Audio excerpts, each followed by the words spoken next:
Tuhan, kita semua memperingati kenaikan Tuhan Yesus ke surga.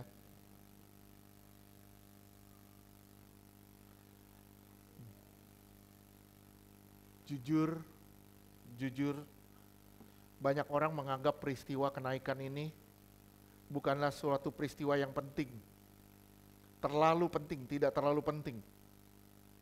Seperti Natal, tidak seperti Jumat Agung, tidak seperti Paskah, yang dianggap sangat penting. Tapi kenaikan Tuhan Yesus ini justru diabaikan, seringkali diabaikan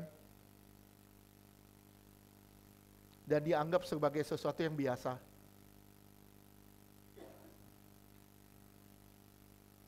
Sebenarnya peristiwa kenaikan ini adalah peristiwa yang penting bila kita telaah benar-benar di dalam Alkitab lebih dalam, baik itu dari sudut perjanjian lama maupun dari sudut perjanjian baru. Sebenarnya peristiwa kenaikan ini sangat penting.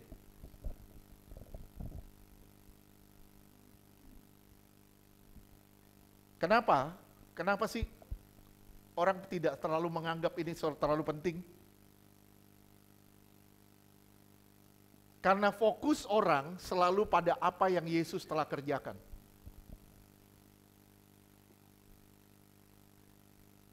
Fokus orang selalu pada apa yang Yesus telah kerjakan. Dia datang ke dunia, kita ngerayain Natal. Dia mati di kayu salib, kita merayakan Jumat Agung. Dia bangkit, kita merayakan Paskah. Dan yang lagi dinanti, kedatangannya kali kedua. Tapi di tengah itu, sebenarnya ada peristiwa yang penting yang selalu diabaikan. Namanya kenaikan. Kita anggap 4 peristiwa ini penting. Natal, Jumat Agung, Paskah, sama satu lagi, kedatangannya kali kedua.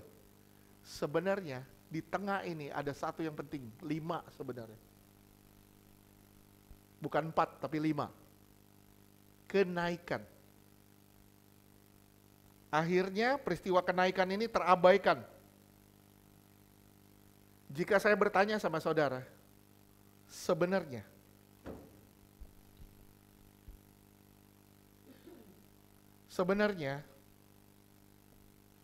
apa sih yang Yesus lakukan saat ini? Saat ini, apa yang Yesus kerjakan? Apa yang Yesus ada di mana saat ini?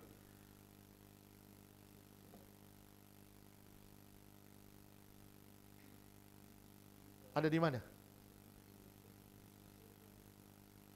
Di mana? Iya, Yesus duduk di sebelah kanan Allah Bapa, artinya dia di surga. Rohnya yang ada di sini. Rohnya itu omnipresent, ada di mana-mana. Dianya ada di sana. Ibrani 1 ayat 3. Ibrani pasal 1 ayat 3.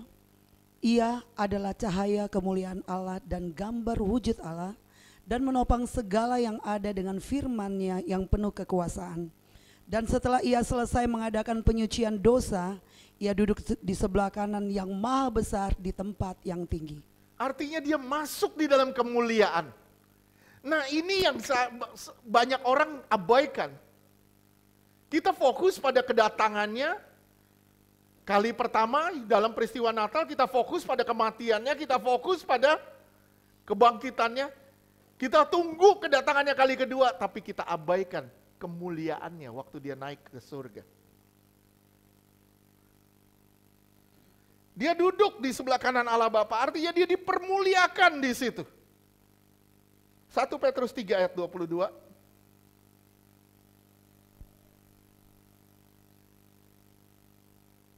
1 Petrus 3 ayat 22, yang duduk di sebelah kanan Allah setelah ia naik ke sorga sesudah segala malaikat, kuasa dan kekuatan ditaklukkan kepadanya. Semua ditaklukkan, semuanya sudah ditaklukkan, dia naik ke surga.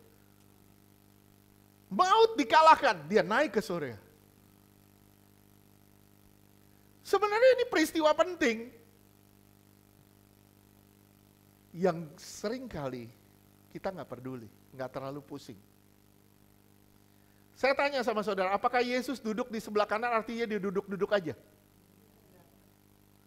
Kenapa dia harus naik ke surga? Kenapa dia naik ke surga? Kenapa? Menyediakan tempat, betul. Supaya Roh Kudus turun, betul. Semua betul. Kenapa? Alasan apa dia naik ke surga? Iya, dulu berkuasa, betul. Semua betul. Dia naik ke surga, tujuannya satu. Untuk menunjukkan keilahiannya. Dia bukannya cuma duduk-duduk, tapi dia pergi ke tempat di mana dia seharusnya ada. Sekali lagi, dia pergi ke tempat seharusnya di mana dia ada. Dia dari sana, dia kembali ke sana. Peristiwa kenaikan ini menunjukkan keilahian Yesus sesungguhnya.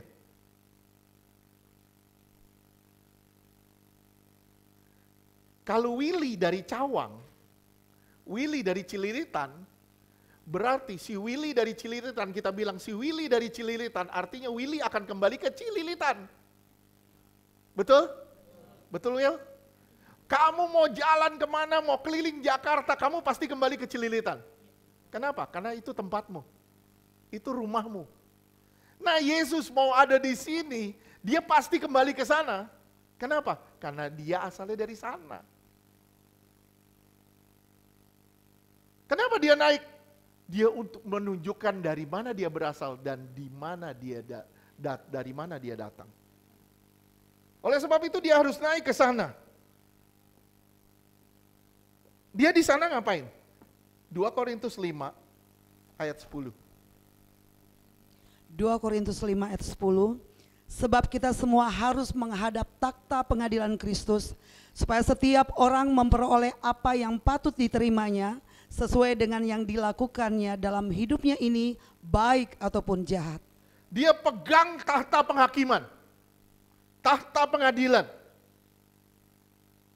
1 Korintus 15 ayat 25. 1 Korintus 15 ayat 25, karena ia harus memegang pemerintahan sebagai raja sampai Allah meletakkan semua musuhnya di bawah kakinya. Dia memegang pemerintahan sebagai raja. Dia pegang tahta pengadilan. Dia menjadi raja di atas segala raja. Efesus 1 ayat 22.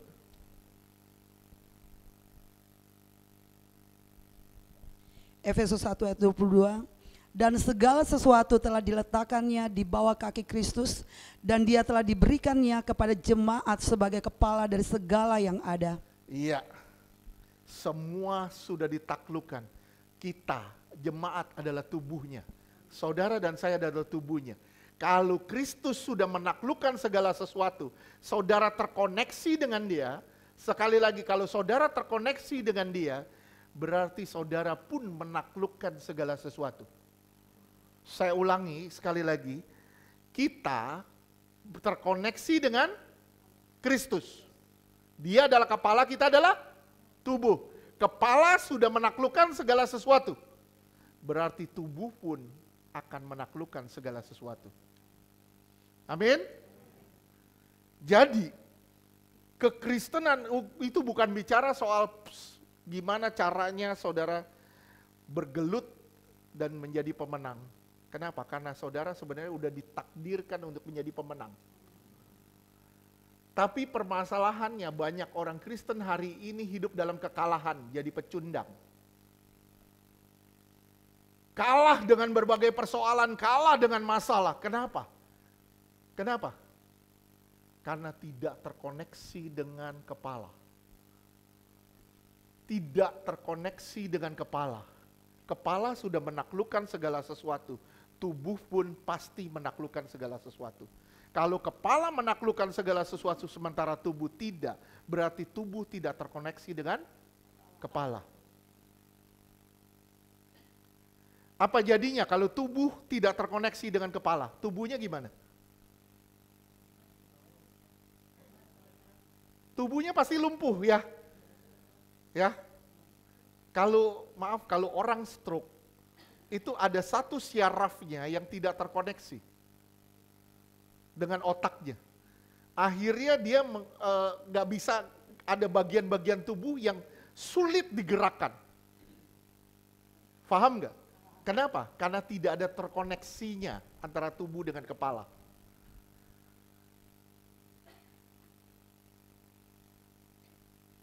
Inilah yang membuat orang Kristen bukan sebagai pemenang, tapi sebagai pecundang. Dari segi perjanjian lama, pernyataan kenaikan sudah dinubuatkan. Dari perjanjian lama, pernyataan kenaikan sudah dinubuatkan. Saudara coba bisa lihat di Daniel 7 ayat 11 sampai dengan 14. Daniel pasal 7 ayat 11. Aku terus melihatnya, karena perkataan sombong yang diucapkan tanduk itu, aku terus melihatnya, sampai binatang itu dibunuh, tubuhnya dibinasakan dan diserahkan ke dalam api yang membakar. Terus 12. Ayat 12. Juga kekuasaan binatang-binatang yang lain dicabut dan jangka hidup mereka ditentukan sampai pada waktu dan saatnya. Tenang aja, enggak selamanya roh jahat itu bisa berkuasa. Ada waktunya, dia harus tunduk. Oke, terus? Ayat 13. Aku terus melihat dalam penglihatan malam itu, tampak datang dengan awan-awan dari langit seorang seperti anak manusia. Seperti anak manusia. Terus? Datanglah ia kepada yang lanjut usianya itu. Datanglah ia kepada yang lanjut usia. Dan Lanjut ia usia, dibawa ke hadapannya. Ini lanjut usia bicara soal apa? Kedewasaan, soal hikmat, soal apa ya? Soal hikmat, kedewasaan, dan soal saya kok bisa jadi lupa. Kematangan, apa lagi ya? Ya begitulah. Pokoknya dewasa, itu lanjut usia bukan bicara tua. Oh jadi Bapa di surga, Allah Bapa itu tua, bukan. Dia tidak berumur, dia dari yang awal dan sampai yang akhir. Artinya, dia itu penuh kuasa, dia penuh hikmat. Dia matang dalam segi rohani.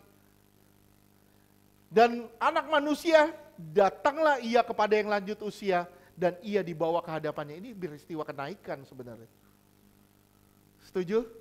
Ini sudah dibuatkan dalam perjanjian lama, ayat 14.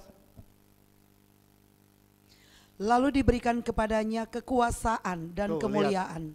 Begitu dia naik, dia dapat kekuasaan, terus kemuliaan, terus dan sebagai kekuasaan raja. sebagai raja. Maka orang-orang dari segala bangsa, suku bangsa, dan bahasa mengabdi kepadanya. Iya, setiap lutut akan bertelut, semua lidah akan mengaku. Terus? Kekuasaannya ialah kekuasaan yang kekal. Kekuasaannya kekal. Terus? Yang tidak akan lenyap, dan kerajaannya ialah kerajaan yang tidak akan musnah. Kerajaannya tidak akan musnah selama-lamanya. Ini bicara soal kenaikan sampai dia menjadi raja. Sekarang saudara lihat, penting gak peristiwa kenaikan itu? Kita heboh sama Natal. Kita heboh sama Jumat Agung. Kita heboh sama Paskah. Kita tunggu kedatangan Tuhan. Kita gak pernah heboh sama merayakan kenaikan Tuhan kenaikan Tuhan. Sekarang kita lihat makna kenaikan lebih dalam lagi sesuai dengan perspektif perjanjian lama. Kita lihat makna dari kenaikan sesuai dengan sudut pandang perjanjian lama. Kita lihat dari Kejadian 1 ayat 1. Kita mulai dari awal, Kejadian 1 ayat 1. Kejadian 1 ayat 1. Pada mulanya Allah menciptakan langit dan bumi. Langit dan bumi. Pada mulanya Tuhan menciptakan langit dan bumi. Langit ini pakai bahasa Ibrani samayim, yang bisa juga diterjemahkan surga. atau tempat kediaman Allah. Tuhan menciptakan tempat kediamannya dan Tuhan menciptakan juga bumi. Yang pakai bahasa Arets, yang artinya earth atau land. Arets yang artinya earth atau land. Tapi tidak termasuk ocean di situ. Tidak termasuk dalam lautan. Tuhan bilang, pada mulanya Dia menciptakan langit dan bumi. Langit diterjemahkan samayim yang artinya surga, yang artinya juga tempat kediaman Allah. Dan bumi yang pakai bahasa Arets, yang artinya earth atau land, yang berarti tempat kediaman manusia. Oke, kita pelan-pelan, saya coba jelasin pelan-pelan. Jadi gini, surga itu adalah ruang kendalinya Allah. Bumi adalah tempat manusia hidup. Pertanyaan saya sama saudara, apakah waktu Tuhan menciptakan langit dan bumi ini, apakah terkoneksi antara surga dan bumi? Terkoneksi gak? Terkoneksi. Makanya Tuhan mulai dengan penciptaan. Pada mulanya Tuhan menciptakan langit dan bumi. Di sini sebenarnya Tuhan sudah mengisyaratkan ada koneksi antara bumi sebagai tempat kediaman manusia dan surga sebagai tempat kediaman Allah. Ada hubungan yang erat, ada koneksi. Saudara bisa lihat Yesaya 66 ayatnya ke-1. Yesaya 66 ayat 1, beginilah firman Tuhan, langit adalah takhtaku dan bumi adalah tumpuan kakiku. Terkoneksi gak? Langit itu tahtanya, bumi itu tumpuan kakinya. Terkoneksi antara langit dan bumi. Oke, sampai sini dulu. Jadi saya istilahkan gini, pernah naik pesawat? Pernah? Kalau belum, ya pernah naik bajai? Nggak apa-apa. Bukannya suatu yang hebat, udah pernah naik pesawat, bukan suatu yang hebat. Saya cuma nanya, soal ini ruang kendali. Saudara penumpang, misalnya bajai aja deh, bajai. Kita nggak usah ngomong pesawat, bajai aja, kita ngomong bajai. Kita duduk di kursi belakang, bukan depan. Depan itu ruang kendalinya. Nah, siapa yang mengendalikan? Supir bajainya. Nah, saya ibaratkan ini satu bajai ini terkoneksi nggak? Terkoneksi nggak? Antara ruang kendali dengan penumpang. Terkoneksi. Coba bayangin kalau putus. Ini penumpang kemana? Koneksi, ada hubungan. Oleh sebab itu Tuhan mulai dengan kata, pada mulanya Dia menciptakan langit dan bumi. Bumi adalah tempat tinggal manusia, langit atau surga adalah tempat tinggal Allah dan itu terkoneksi. Sekarang kita masuk ke Taman Eden. Taman Eden letaknya di mana? Tempatnya tinggi nggak? Tempat tinggi nggak? Ayo, tinggi? Tahu di mana tinggi? Betul, pinter. Waduh, pinter. Anda layak dapat handphone. Bu, Fitri kasih, Bu.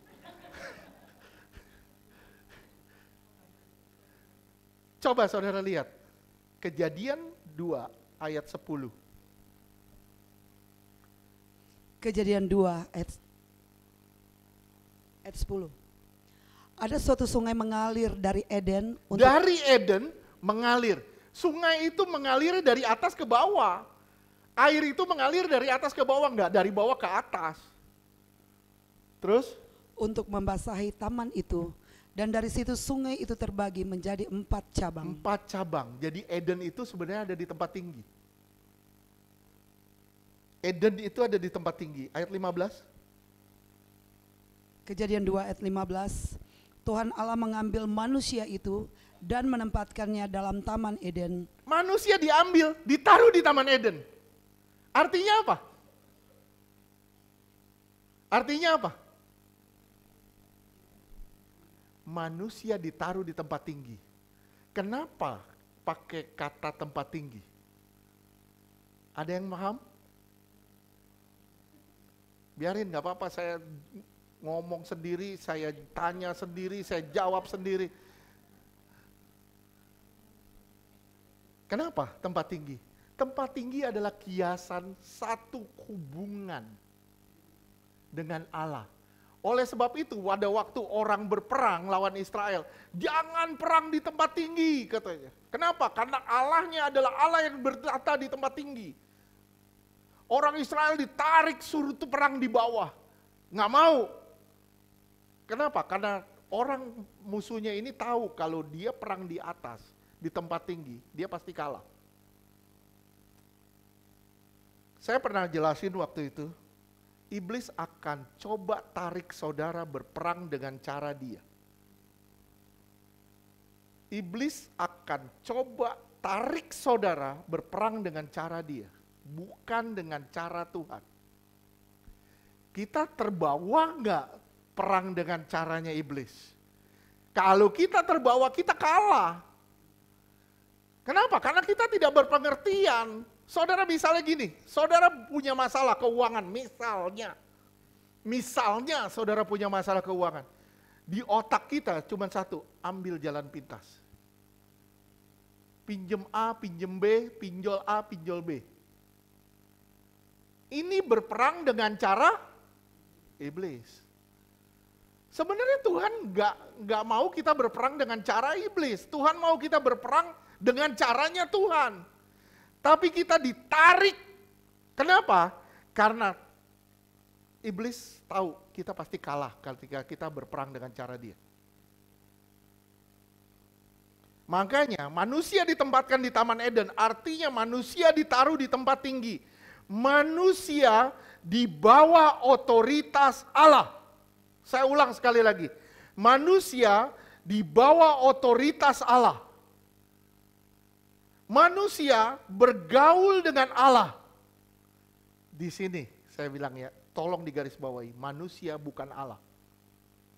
Manusia bergaul dengan Allah, tapi manusia bukan Allah. Kenapa? Supaya manusia terimpartasi sifat dan karakter Allah. Kenapa kita mesti ibadah? Kenapa saudara mesti berdoa? Kenapa saudara mesti baca Alkitab? Kenapa saudara mesti datang ke Tuhan setiap hari? Kenapa? Kenapa saudara harus naik ke gunung Tuhan setiap hari? Kenapa? Karena harus ada koneksi antara surga dengan kita. Ngerti tidak? Nah, konyolnya gimana? Konyolnya ketika kita udah punya koneksi, kita gak mau berkoneksi. Surga, waktu manusia jatuh dosa, manusia diusir dari surga. Manusia diusir dari Taman Eden. Tuhan naik ke surga. Tuhan naik ke surga, membuka jalan supaya saudara bisa berhubungan lagi dengan surga. Permasalahannya di mana? Kita nggak memanfaatkan apa yang Tuhan telah beri buat kita. Permasalahannya di situ, kita tidak memanfaatkan apa yang Tuhan beri buat kita.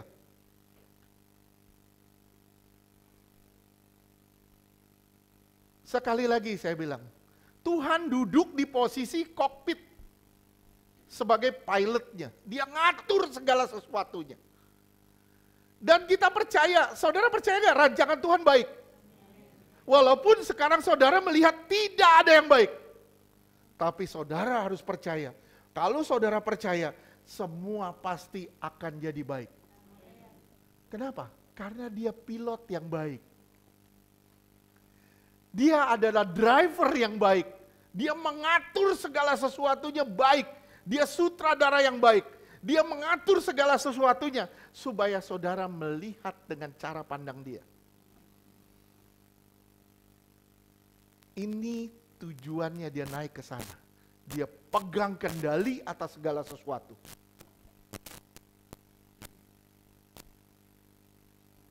Adam dan Hawa atau manusia dipanggil untuk menjadi makhluk yang dekat dengan Allah. Saya ulang sekali lagi.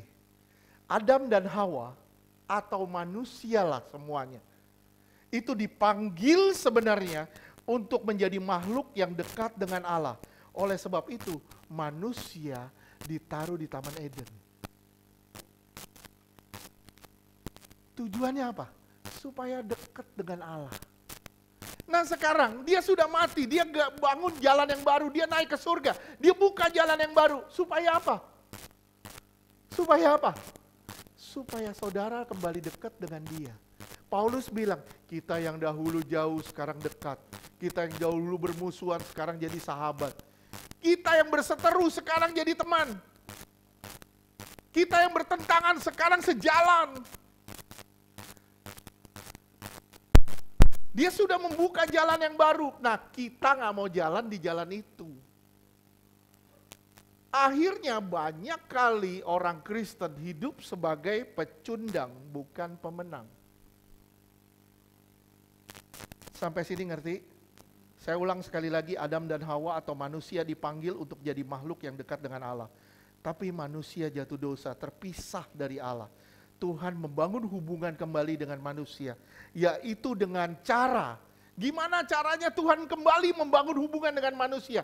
Nggak ada cara lain, harus yang surgawi turun sebagai manusia, supaya manusia bisa berhubungan kembali dengan surga. Nah yang surgawi ini kembali ke sana, itu udah harusnya begitu, memang naturnya memang begitu. Supaya apa? Supaya dia membuka jalan yang baru buat kita. Sekarang kita lihat pola kenaikan Musa di zaman Musa. Kita lihat lagi pola Musa. Keluaran 24 ayat 15 sampai dengan 18. Keluaran 24 ayat 15. Maka Musa mendaki gunung dan awan itu menutupinya. Saudara kalau baca ini, saudara teringat apa? Oke, Kisah Rasul 1 ayat 9. Coba buka. Kisah Rasul 1 ayat 9. Sesudah ia mengatakan demikian, terangkatlah ia disaksikan oleh mereka, dan awan menutupnya dari pandangan mereka. Saya tanya sama saudara, sama nggak? Kembali lagi ke Keluaran 24 ayat 15, ayat 16.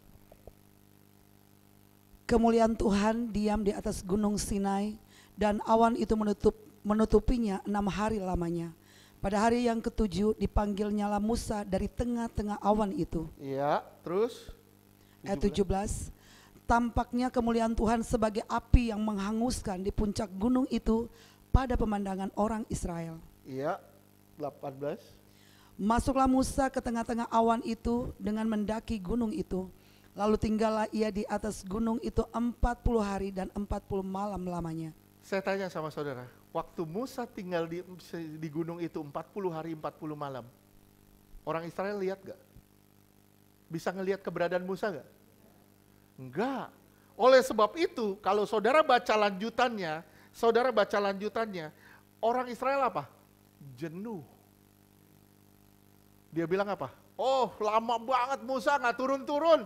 Bikin lembu emas, biar kita sembah lembu itu. Saudara silakan lihat di Keluaran 32, mulai dari ayat ke-7.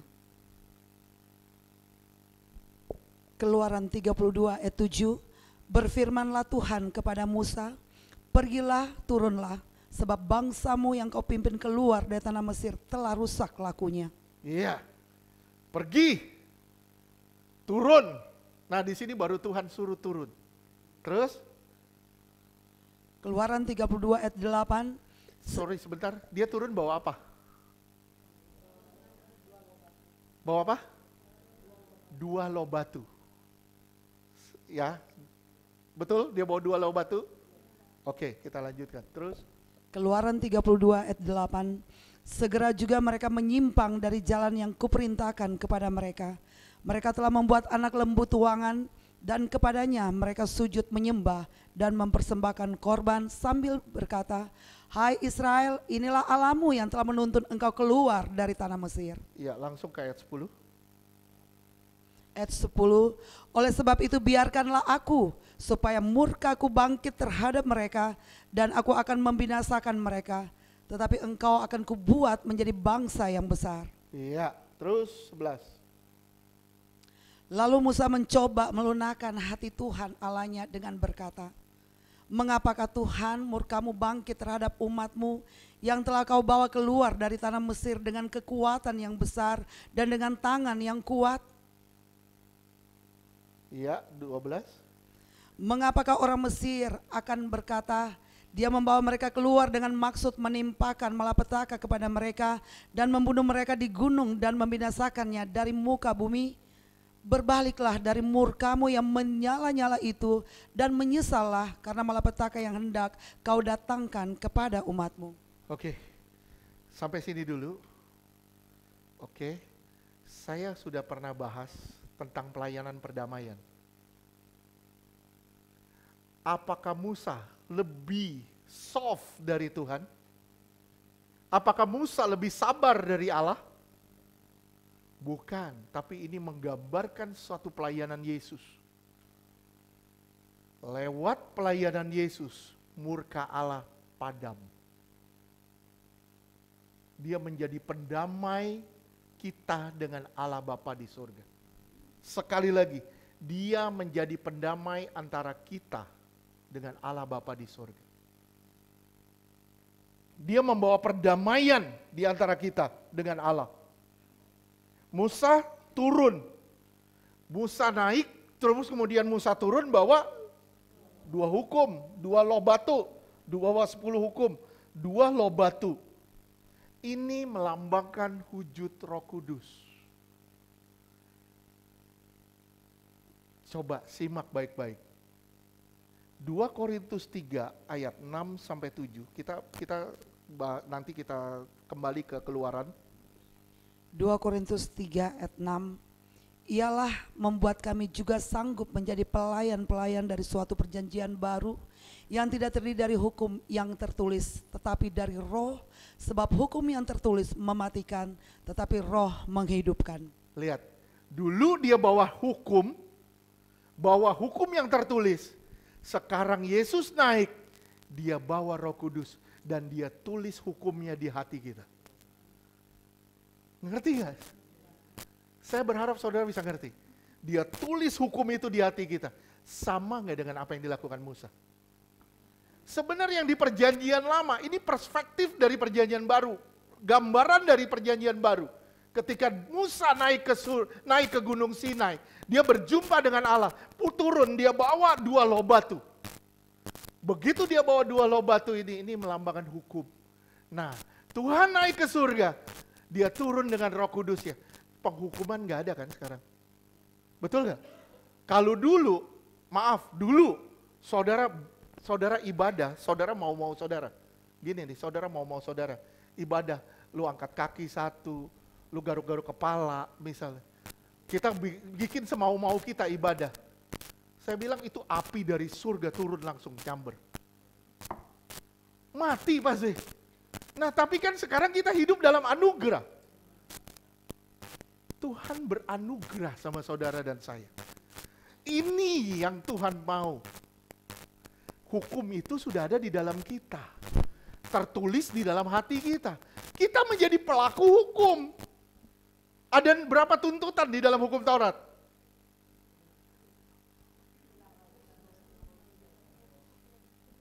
Berapa? 631. Dan orang di Alkitab bilang, 1 gagal, semua gagal. Siapa yang sanggup melakukan itu? Paulus bilang, dalam menjalani hukum Taurat, aku tidak bercela. Dia tidak bercela, tapi dia membunuh umat Tuhan. Itu. Tapi lihat, begitu hukum itu ada di kita, seharusnya kita berubah dong. Jujur, seharusnya kita sudah berubah. Kenapa? Kenapa? Karena hukumnya bukan di luar, tapi hukumnya di dalam, tertulis di dalam.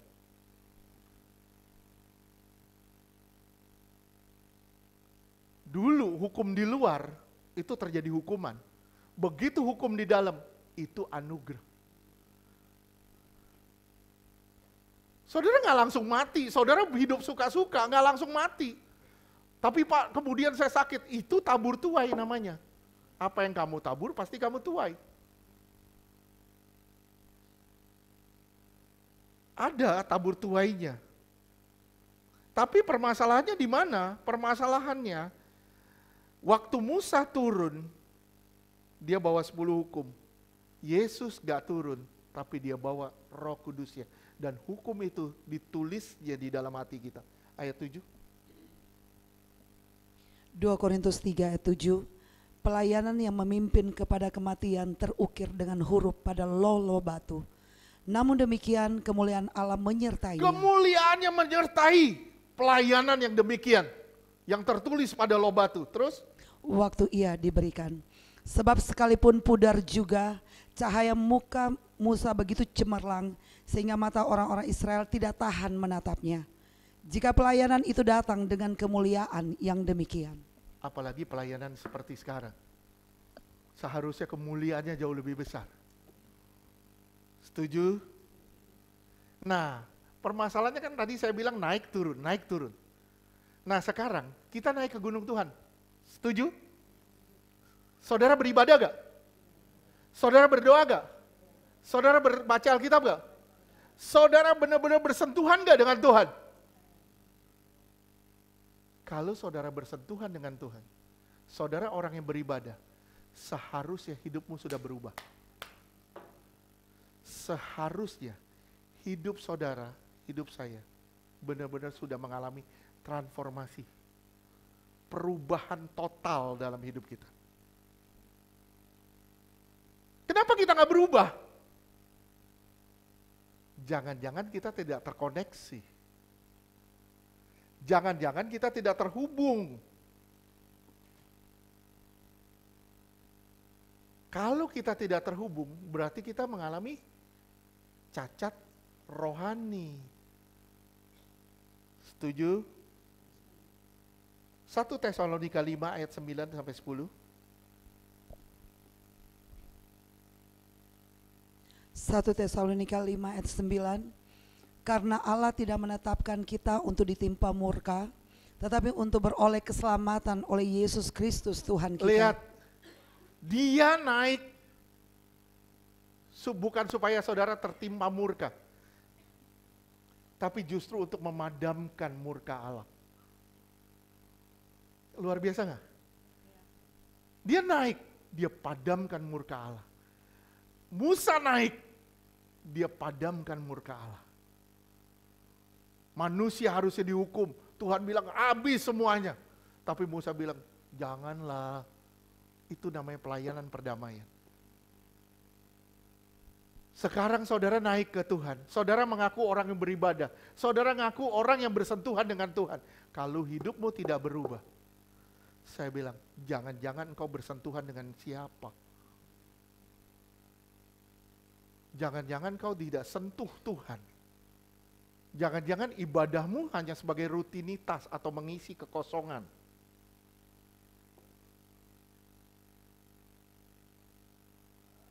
Simak ya, manusia jatuh dosa, terbuang.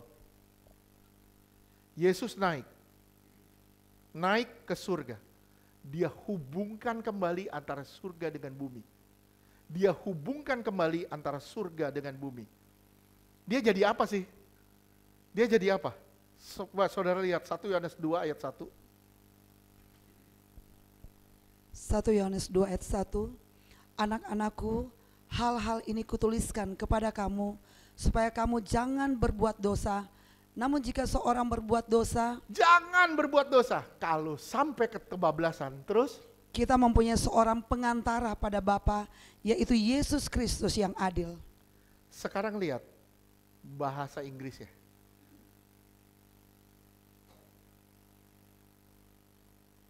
We have an Advocate. Advocate. Dia jadi apa? Pengacara. Dia jadi pengacara. Saya ngebayangin gini, kita di ruang sidang nih. Kita di ruang sidang. Gini, Allah itu sebagai hakim. Dia duduk sebagai hakim. Lina ini sebagai terdakwa. Lina sebagai terdakwa. Ya. Iblis sebagai jaksa penuntut umumnya. Dia tuntut Lina, lu salah, lu begini, lu harus dihukum sekian tahun demi keadilan. Kamu dituntut. Yesus sebagai pembelanya, dia berdiri membela Lina. Apapun ceritanya, Lina harus ditolong. Dia jadi advokat kok, betul gak bahasanya advokat? Ya, coba bayangin, coba bayangin ya. Manusia kan gini, Lina bersalah, Yesus pembela, iblis jaksa penuntut umum. Lina bukan duduk di kursi pesakitan, Lina malah duduk di posisi Allah sebagai hakim. Ini posisi orang Kristen, banyak yang seperti ini.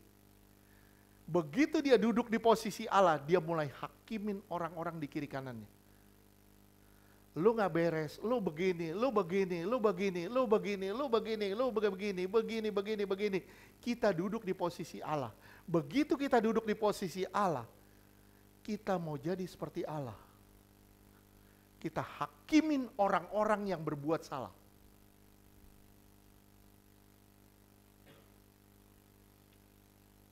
Ini sidang udah kebolak-balik semuanya. Di dalam satu persidangan, ini udah kalah, udah hancur semuanya. Kenapa? Karena orang Kristen yang harusnya menolong, jadi hakim. Duduk sebagai hakim, bukan sebagai orang yang harus ditolong. Kalau saudara mau lihat, contohnya di mana? Contohnya di Matius 18, tapi nggak usah dibuka.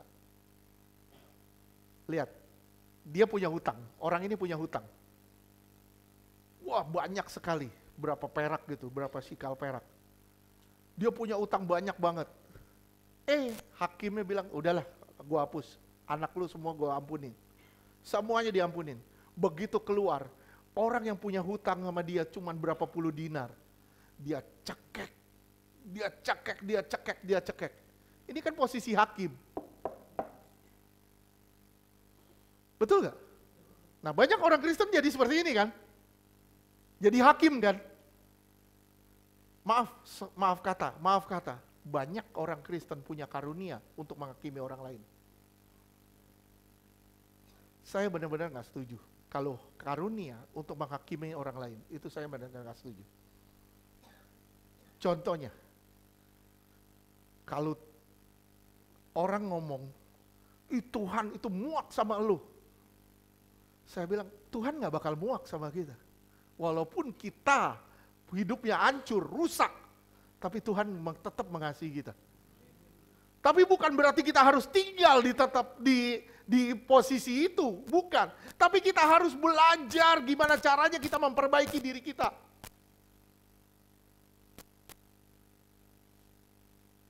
Lihat di sini dia sebagai advokat. Dia pengacara kita, dia pembela kita kok. Ini yang dilakukan Musa sebagai pembela kita. Yang seharusnya kita mati. Yang harusnya kita binasa. Tapi dia ambil posisinya. Dia ambil posisi kita dan dia mati bagi kita. Sekarang lihat lagi. Ibrani 12 ayat 24.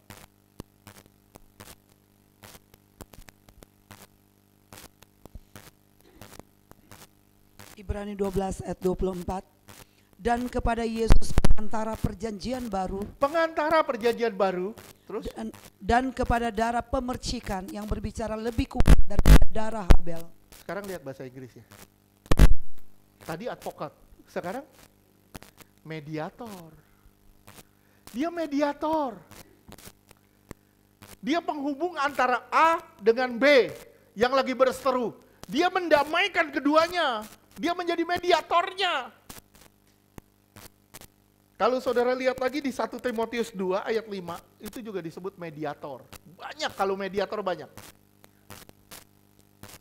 1 Timotius 2 ayat 5, dia sebagai mediator juga. Dia di sana ngapain? Duduk-duduk aja? Enggak. Dia jadi advokat kita. Dia jadi mediator kita. Antara perseteruan kita dengan Allah, didamaikan, dipulihin. Dia jadi apa lagi? Ibrani 7 ayat 25. Ibrani 7 ayat 25. Karena itu ia sanggup juga menyelamatkan dengan sempurna semua orang yang oleh dia datang kepada Allah. Sebab ia hidup senantiasa untuk menjadi pengantara mereka. Iya, bahasa Inggrisnya. Intercession. Menjadi apa? Dia jadi pendoa syafaat buat saudara. Dia berdoa buat saudara. Saudara hidup berantakan, dia berdoa. Sadar gak saudara, ada satu pribadi yang lagi berdoa buat kamu. Kamu gak lihat, tapi dia terus berdoa buat kamu. Dan konyolnya, kita pakai hidup ini sembarangan. Kita pakai hidup ini semau-mau kita. Kita pakai hidup ini sesuai dengan apa yang kita mau. Padahal dia berdoa terus buat kita. Dia intercession kita, dia pendoa syafaat kita.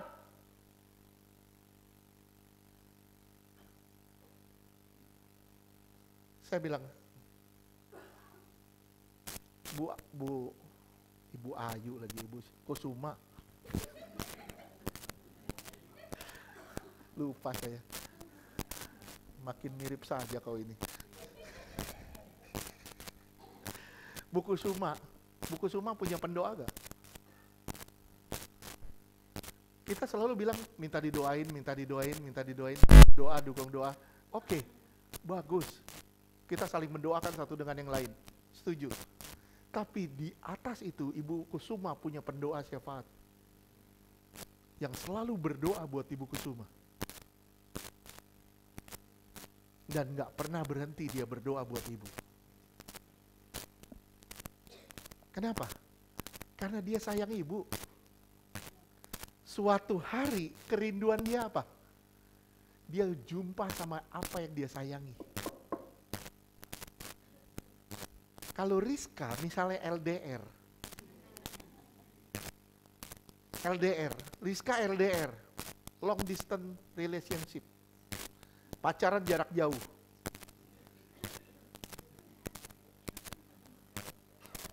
Dia pacaran jarak jauh misalnya, pasti pengen ketemu nggak? Hah?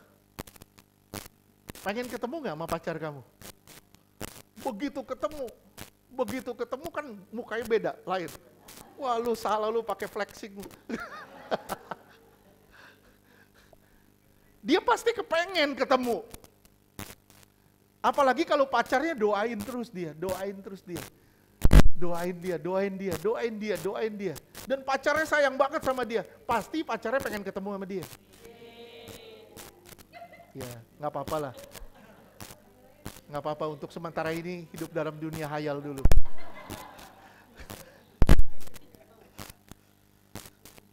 Pasti dia pacarnya kepengen ketemu dia. Nah Tuhan juga gitu, dia berdoa buat kita kok. Ingat gak yang Pak Jumat Agung, saya ketemu, saya doa, Tuhan bilang apa? Sorry maaf lupa. Gak boleh bergerak katanya. Lupa saya. Waktu Jumat Agung Tuhan bilang apa? Saya bilang, Tuhan saya rusak. Tuhan bilang, aku nggak ngelihat kerusakanmu. Saya bilang, Tuhan kenapa sih Tuhan sayang saya? Ya karena Tuhan sayang saya. Tuhan bilang, anak aku sayang kamu. Saya bilang, Tuhan kenapa nggak biarkan saya aja rusak? Kenapa nggak biarkan saya aja hilang? Tuhan ngomong kan, ingat gak saudara Tuhan ngomong apa waktu itu? Tuhan bilang, lebih sakit kehilangan kamu daripada sekedar apa yang kamu lakukan buat aku. Apa yang kita lakukan hari ini, itu gak sebanding dengan ketika kita terhilang. Sakitnya kayak apa hati Tuhan. Betapa sakitnya Tuhan ketika kita terhilang dari hadapan Dia. Betapa nangisnya Dia ketika melihat anaknya gak kembali.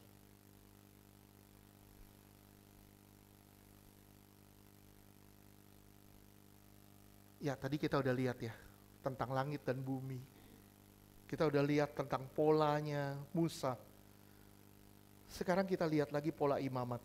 Imamat 16 ayat 17. Imamat 16 ayat 17. Seorang pun tidak boleh hadir di dalam kemah pertemuan bila Harun masuk untuk mengadakan pendamaian di tempat kudus sampai ia keluar setelah mengadakan pendamaian baginya sendiri, bagi keluarganya, dan bagi seluruh jemaah orang Israel. Iya, ayat 24. Ini bicara soal Yom Kippur, hari raya perdamaian. Hari raya perdamaian atau Yom Kippur. Terus 24. Imamat 16 ayat 24. Ia harus membasuh tubuhnya dengan air di suatu tempat yang kudus dan mengenakan pakaiannya sendiri. Lalu ia harus keluar dan mempersembahkan korban bakarannya sendiri dan korban bakaran bangsa itu. Dengan demikian ia mengadakan pendamaian baginya sendiri dan bagi bangsa itu. Baginya sendiri dan bagi bangsa itu. Ini bicara soal hari raya perdamaian atau Yom Kippur. Satu-satunya hari di mana imam besar bisa masuk ke ruang Maha Kudus. Jadi imam besar itu bisa masuk ke ruang Maha Kudus itu 1 tahun 1 kali. Itu di hari raya Yom Kippur. Dia berjumpa dengan Allah, membuat perdamaian. Makanya saya pernah ngomong sama saudara, ini kalau saudara baca di Alkitab. Jadi begini, kalau jadi imam besar masuk, dia pakai baju efod. Di bawahnya ada kerincing. Terus ini diikat pakai tali. Begitu dia nggak kudus atau ada cacat atau ada dosa, dia masuk ke ruang Maha Kudus, mati dia. Bunyi kerincing, ditarik dari luar. Ditarik dari luar. Nah, di situ 1 tahun orang Israel tidak diberkati. Tapi begitu imam besarnya itu melakukan menjalani kekudusan, jaga diri baik-baik, terus kemudian dia masuk ke ruang itu. Dan dia keluar dengan selamat. Dia keluar dengan selamat. Itu orang Israel tepuk tangan semua. Kenapa? Karena mereka percaya 1 tahun mereka akan diberkati. 1 tahun mereka akan diberkati. Jadi satu-satunya hari di mana seorang imam bisa masuk ke ruang Maha Kudus, berjumpa Allah, membuat perdamaian bagi seluruh Israel. Harun masuk untuk membawa perdamaian antara langit dan bumi. Sekali lagi, Harun masuk untuk membawa perdamaian antara langit dan bumi. Yesus masuk ke surga, naik ke surga untuk membawa perdamaian antara langit dan bumi. Sekarang kita lihat lagi pola Elia. Elia sama Elisa. Saudara udah tahu semua. Saya udah pernah berapa kali saya khotbahin tentang Elia dan Elisa. Waktu Elia naik, dijemput pakai kereta berapi. Elia naik, dijemput pakai kereta berapi. Elisa minta apa? Berikan padaku double rohmu. Ini artinya hak kesulungan. Kenapa? Karena dia ada sekolah imam. Intinya punya sekolah imam. Jadi ini imam-imam mengikuti Elia. Jadi Elisa minta hak kesulungannya. Kemudian dapat gak Elisa? Dapat. Saudara silakan pelajari. Elia naik ke surga, jubahnya tertinggal. Jubahnya gak ikut. Diambil Elisa, Elisa kemudian pukul Sungai Yordan terbelah 2. Saudara boleh pelajarin silakan. Elisa itu melakukan mujizat 7 kali di dalam Alkitab. 7 mujizat yang Elia lakukan. Tapi Elisa 14. Double. Ini hak kesulungan. Ini artinya apa? Tuhan naik ke surga. Dulu dia berkhotbah sebatas daerah Yudea, Samaria, Yerusalem, semua sebatas itu.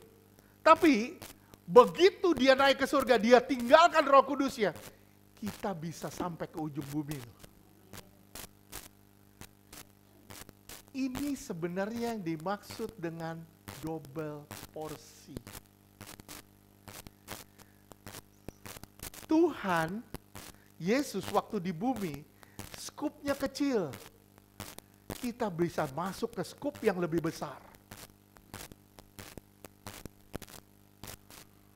Ini pola Elia dan Elisa. Nah, Elia naik ke surga. Dia tinggalkan Roh Kudusnya. Kita naik ke gunung Tuhan, naik ke rumah Tuhan. Apakah kita sudah jadi berkat bagi orang lain?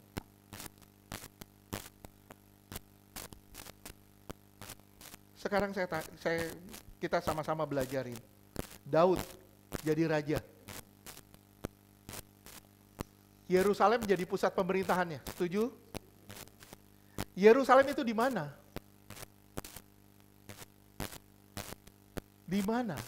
Di Israel, betul jawabannya. Di tempat tinggi sebenarnya.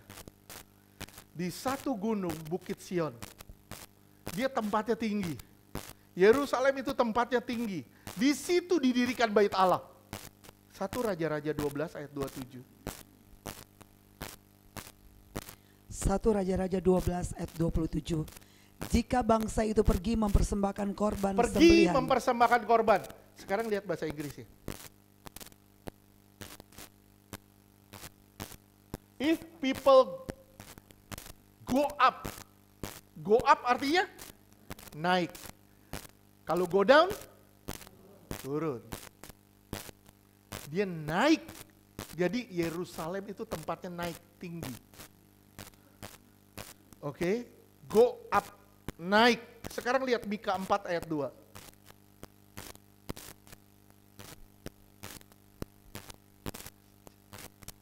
Mika 4 ayat 2. Dan banyak suku bangsa akan pergi serta berkata, mari kita naik ke gunung Tuhan. Naik ke gunung Tuhan. Terus? Ke rumah Allah Yakub, supaya ia mengajar kita tentang jalan-jalannya, dan supaya kita berjalan menempuhnya. Sebab dari Sion akan keluar pengajaran dan firman Tuhan dari Yerusalem. Iya. Coba lihat bahasa Inggrisnya.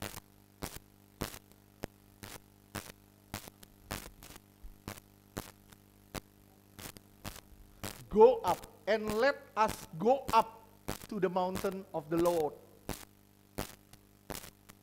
Go up. Jadi Yerusalem itu memang adanya di tempat tinggi.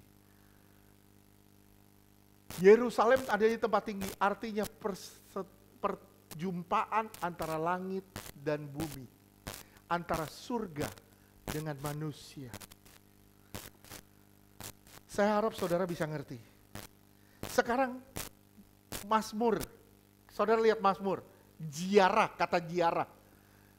Bahasa Inggrisnya apa sih? Ziarah. Pakai bahasa Inggrisnya apa? Coba dilihat di Alkitab. Song of Ascent, yang artinya apa? Mendaki, lagu mendaki. Lagu pendakian, ziarah itu pendakian. Mendaki ke rumah Tuhan artinya naik, go up. Sekarang lihat Markus 10 ayat 33.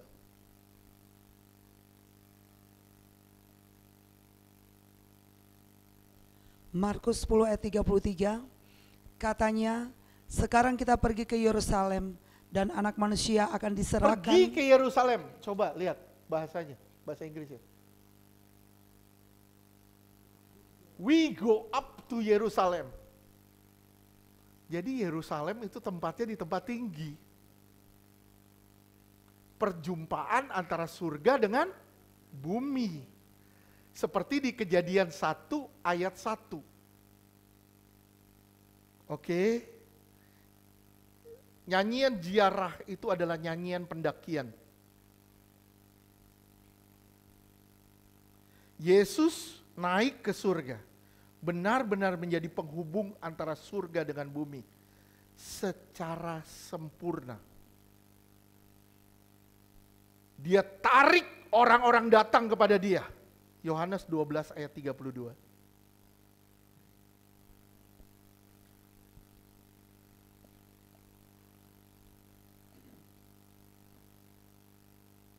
Yohanes 12 ayat 32. Ayat 32. Yohanes 12 ayat 32. Dan aku apabila aku Ditinggikan dari bumi. Artinya dia naik ke surga. Terus? Aku akan menarik semua orang Aku datang akan kepadaku. tarik semua orang datang kepadaku. Sekarang lihat Yohanes 16 ayat 7. Yohanes 16 ayat 7. Namun benar yang kukatakan ini kepadamu adalah lebih berguna bagi kamu jika aku pergi. Jika aku pergi, jika aku ke sana, lebih baik buat kamu. Terus? Sebab jikalau aku tidak pergi, penghibur itu tidak akan datang kepadamu. Tetapi jikalau aku pergi, aku akan mengutus dia kepadamu. Iya, karena aku pergi, aku utus Roh Kudus itu kepadamu. Dulu aku satu, sekarang aku bisa ada di mana-mana. Sekarang aku omnipresent. Dia bisa ada di Rita, dia bisa ada juga di Bu Wati, dia bisa ada di Ibu Ida, dia bisa ada di kita semua. Dalam bentuk spirit, dalam bentuk roh. Oleh sebab itu dia bilang, kehendaklah kamu menyembah, akan ada penyembah-penyembah yang menyembah Allah di dalam roh dan kebenaran. Artinya saudara harus hidup dalam roh dan berjalan dalam kebenaran. Kenaikan Yesus, dia duduk di posisi pengendali. Dia ambil posisi kokpit. Dia mengendalikan segala sesuatu.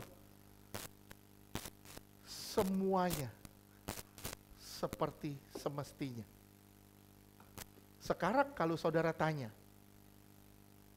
saudara ngelihat perang nggak? Ngelihat kekacauan nggak di mana-mana? Ngelihat keributan nggak di mana-mana?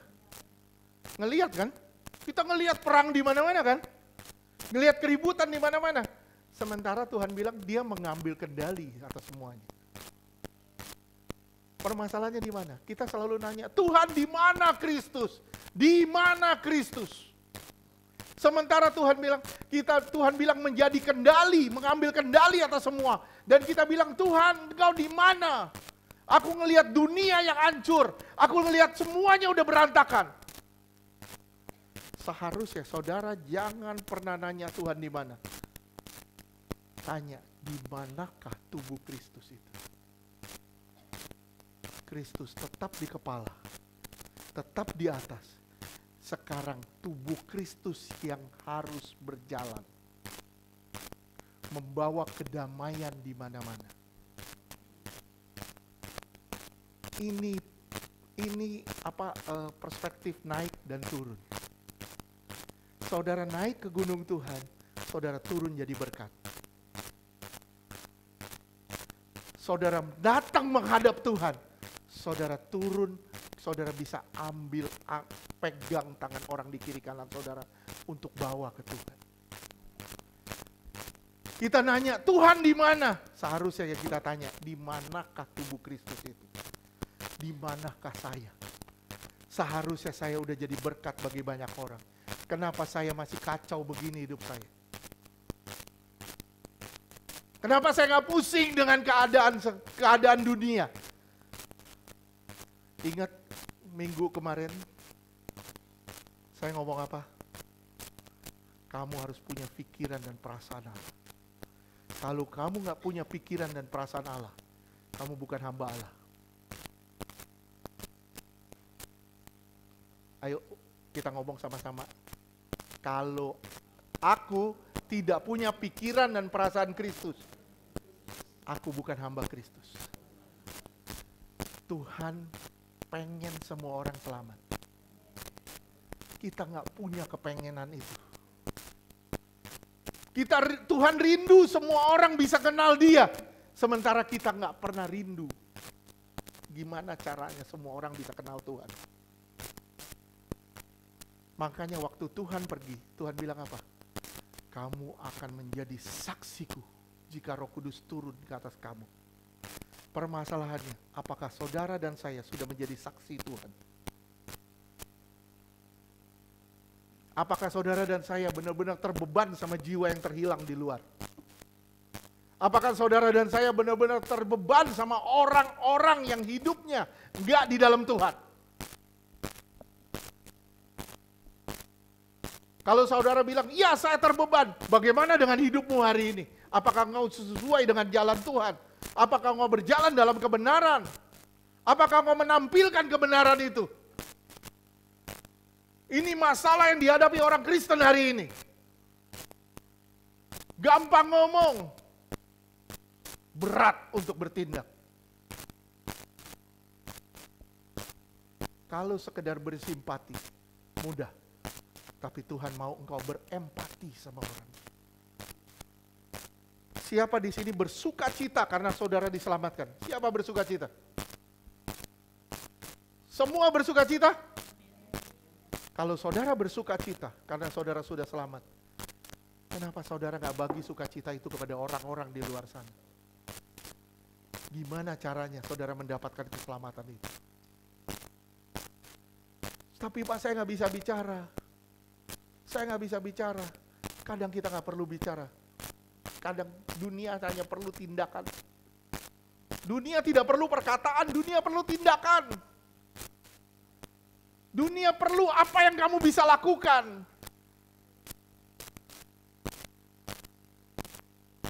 Kita selalu hitung-hitungan soal pelayanan. Kita selalu hitung-hitungan. Wah, gue udah melakukan ini. Dia gak bikin apa-apa, dia gak bikin apa-apa. Dia begini. Gak usah hitung-hitungan. Apa yang kamu kerjakan dengan segenap hatimu. Seperti untuk Tuhan. Bukan untuk manusia. Dan konyolnya, banyak orang gak terjun dalam pelayanan. Gak pusing dengan melayani Tuhan. Melayani Tuhan bukan ke gereja saja, tapi melayani Tuhan gimana caranya hidupmu jadi berkat. Ingat selalu Tuhan pakai manusia sebagai alatnya. Setuju gak? Saudara lihat ya, perhatiin ya. Israel jerit. Tuhan pakai siapa? Israel menjerit, Tuhan pakai Musa loh. Tuhan mau memberkati Israel, gimana caranya? Tuhan pakai Abraham. Tuhan mau menyelamatkan dunia, Tuhan pakai Yesus. Kerjasama di sini. Sadar gak, Tuhan mau pakai saudara semua. Tuhan mau pakai saudara semua untuk membawa keselamatan buat jiwa-jiwa terhilang di luar sana. Tapi apakah kita punya keterbebanan itu? Tuhan sudah naik ke surga, bagaimana dengan kita? Apakah saudara benar-benar melakukan tubuh Kristus? Fungsi tubuh Kristus itu jalan di dalam saudara. Tuhan telah membuka jalan untuk turunnya Roh Kudus. Digambarkan dalam Musa sebagai hukum yang tertulis di dalam hati. Dan kisah Elisa sebagai kuasa untuk beri kita tongkat estafet keselamatan bagi seluruh bangsa. Saudara diberi tongkat estafet membawa keselamatan bagi seluruh bangsa. Di mana posisimu hari ini? Apa engkau cuma diam-diam gini, dengar firman, ngangguk-ngangguk? Engkau nggak melakukan apapun. Minimal engkau punya doa buat orang-orang di sekitarmu. Minimal engkau punya doa buat orang-orang terhilang di luar sana. Kenapa mulut kita terlalu berat untuk doa bagi mereka yang terhilang?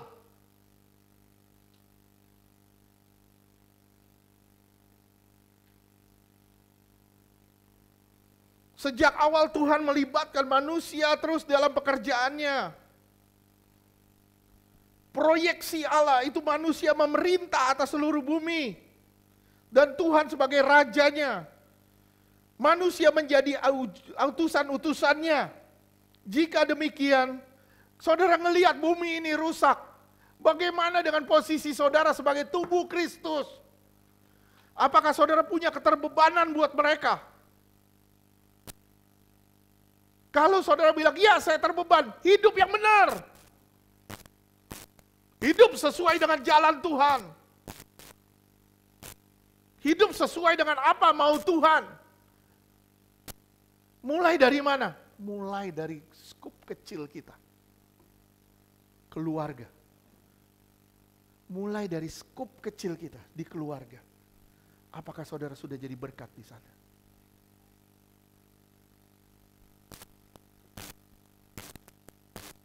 Di keluarga, saya bilang, aduh, kadang kita sedih ngelihat keluarga Kristen.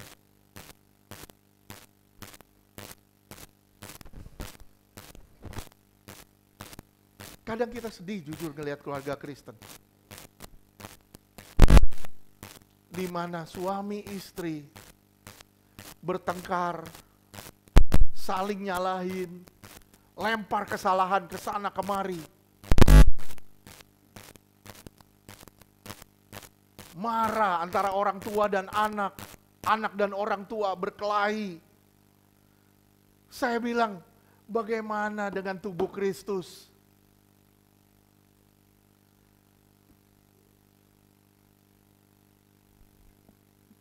Orang tua, suami galaknya minta ampun. Istri kalau udah ngoceh, waduh itu kayak senapan mesin, gak berhenti.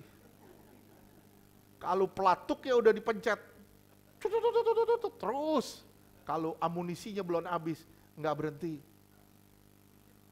Makanya kalau orang yang begini, diam aja, tunggu amunisinya habis.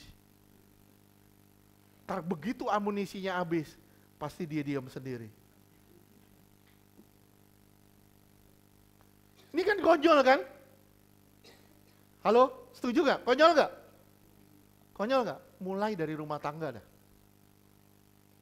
Mulai dari skup kecil, dari rumah tangga. Kita bilang kita orang beribadah, apakah kita jadi berkat? Kita bilang orang beribadah, apakah kita sudah menampilkan wajah Kristus?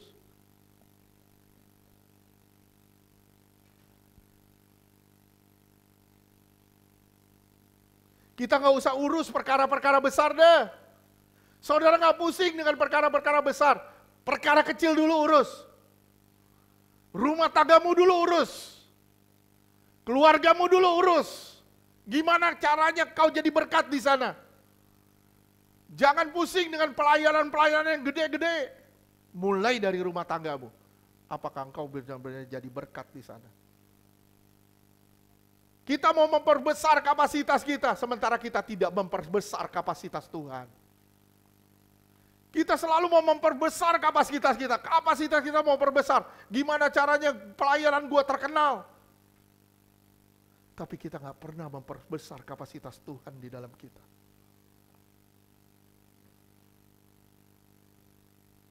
Gimana caranya kita harus jadi berkat bagi banyak orang? Saudara naik ke gunung Tuhan. Ada penghubung antara kita dengan surga. Nah sekarang, begitu saudara turun dari gunung Tuhan, apakah saudara sudah menampilkan wujud Kristus? Apakah saudara sudah menampilkan wajah Kristus di tengah-tengah orang-orang di sekitar saudara?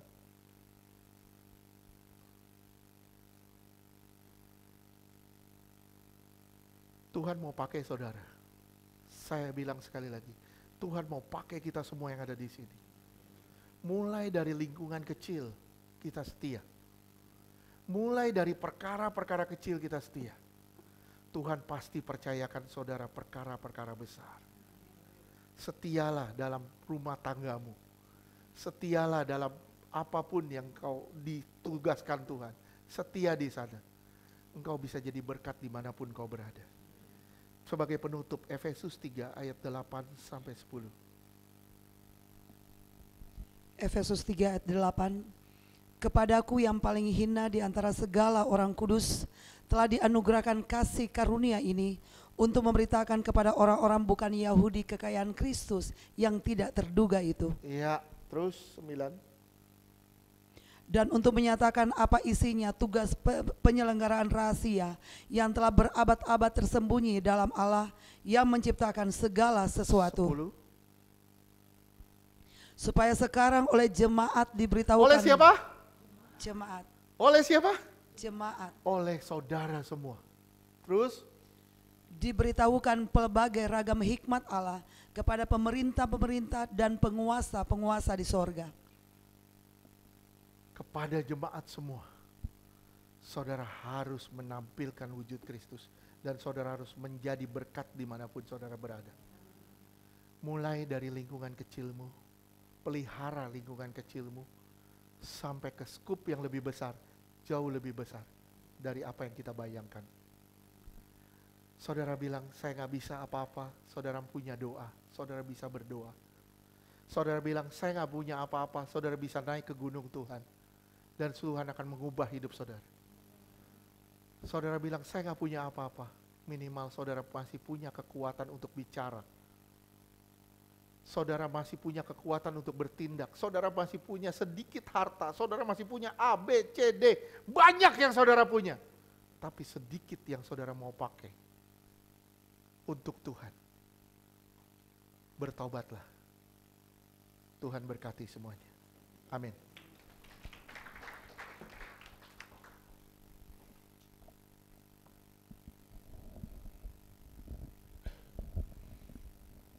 Saya minta semuanya berdoa.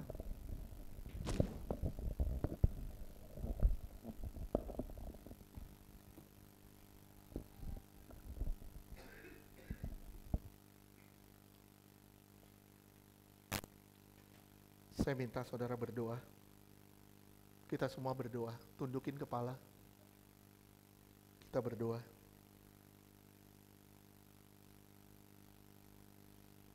Tuhan tahu siapa engkau. Tuhan tahu apa kelemahanmu. Tuhan tahu apa kekuranganmu. Kadang kita gak perlu ngomong, Tuhan udah tahu semua. Tapi kita perlu ngomong, karena Tuhan mau ketulusan hati kita. Kita perlu bicara sama Tuhan, karena Tuhan mau berkomunikasi dengan kita. Kita perlu minta ampun untuk semua kesalahan-kesalahan kita. Karena Tuhan mau kerelaan kita untuk melepaskan semuanya.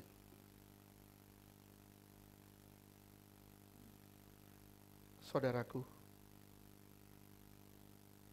saya mengundang semuanya, taruh tanganmu di dada.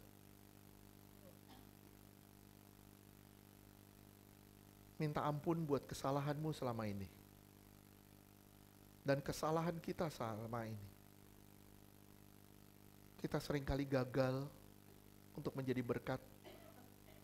Kita seringkali gagal untuk menampilkan wujud Kristus. Kita gak jadi bapak yang baik.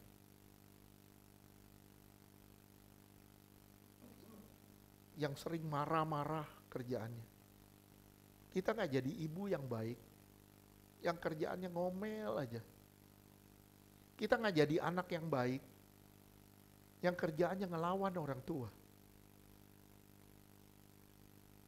Kita gak jadi sahabat yang baik, karena kita sering nikam orang dari belakang.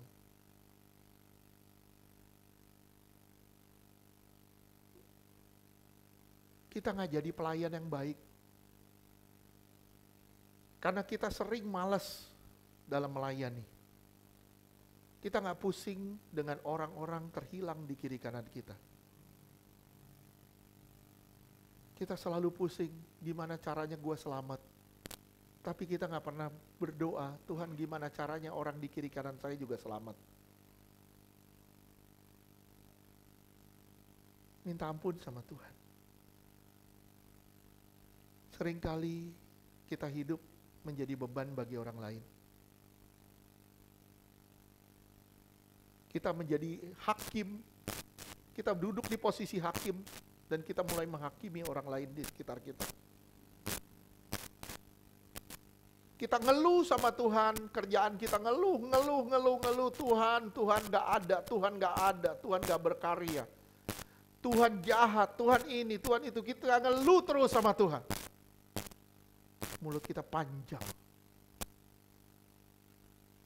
Tapi Tuhan mau kita belajar bersyukur supaya kita bisa melihat semua yang baik di balik semua persoalan kita.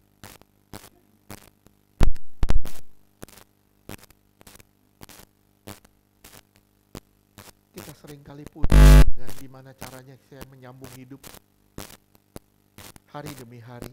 Tapi kita gak pernah pusing gimana caranya orang lain juga menyambung hidup hari demi hari. Kita hidup dalam ego yang besar. Kita gak pernah hidup dalam kasih yang luar biasa. Taruh tanganmu di dada, bertobat sungguh-sungguh. Hari ini, yang Tuhan mau satu, adalah hati yang hancur. Yang mau berubah, yang mau bertobat. Yang mau mengampuni, yang mau mengasihi, yang mau berdamai, yang mau melayani. Ini yang Tuhan cari. Bukan yang menuntut, bukan yang menghakimi, bukan yang melempar kesalahan kepada orang lain. Bertobatlah, karena ada waktunya. Pintu itu akan tertutup. Selagi ada kesempatan, bertobatlah. Terima kasih ya Tuhan. Terima kasih. Kami percaya Tuhan, sebentar kami akan menyambut tubuh dan darah-Mu. Setiap kali kami makan dan minum, kita menyatakan kerelaan kita untuk hidup bersama dengan Tuhan, mati bersama Tuhan, dan hidup dalam pertobatan. Memberi diri untuk hidup terus-menerus diperbaharui oleh kasih Tuhan. Saudaraku, bertobatlah sungguh-sungguh. Sadari kalau hidupmu milik Kristus. Engkau harus terkoneksi dengan Dia. Jika engkau mau dipakai Tuhan lebih. Enggak usah pusing dengan sesuatu yang besar. Tuhan telah mempercayakan kamu keluarga yang kecil. Yang harus kamu rawat. Kalau kamu seorang bapak, jadilah imam yang benar. Kalau kamu seorang ibu, jadilah penolong yang benar. Jika kamu seorang anak, jadilah anak yang benar. Jika kamu seorang sahabat, jadilah sahabat yang benar. Terima kasih ya Tuhan. Kami serahkan semua hidup kami ke dalam tangan-Mu. Di dalam nama Yesus kami berdoa. Amin.